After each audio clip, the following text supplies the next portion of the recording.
આને કહીશું બી કીપિંગ. અમારો મેઇન કોન્સેપ્ટ છે બી કીપિંગનો.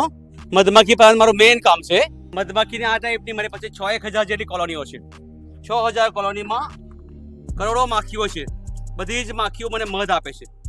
અને કહીશું એપિસ મેલિફેરા પ્રકારની મધમાખી. દરેક બોક્સમાં એક ક્વીન બી હશે. અને જે મારી પાસે આવશે એને મધમાખી બતાવીશ.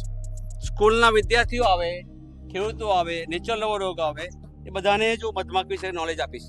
અને કહે છે બધી વર્કર બી હું હાથથી આવી રીતે ટચ બી કરાવી શકતો.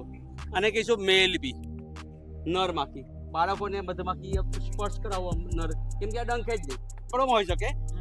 વર્કર મેક્સિમમ હશે. એક હશે રાણી. જે છોકરો મારી પાસે આવશે ને દરેક જણને હું બતાવીશ, ત્યારે વર્કર બી બતાવીશ, ક્વીન બી બતાવીશ. અહીંયા છે ક્વીન બી, મધર બી, જે એક્સ્ટ્રા લાર્જ છે. રાણી એટલે ઈંડા મૂકવાનું મશીન દેખાય છે ને અહીંયા ગોળ ગોળ. આ બધા આની પોતાની એક બેગ કહીશું આપણે ફેરોમેન છે, એટલે આ બધાને ઓળખે છે. એટલે મધમાખી મારો ધર્મ છે. આ ફિલ્ડમાં હું બધાને જ લઈ જઈશ.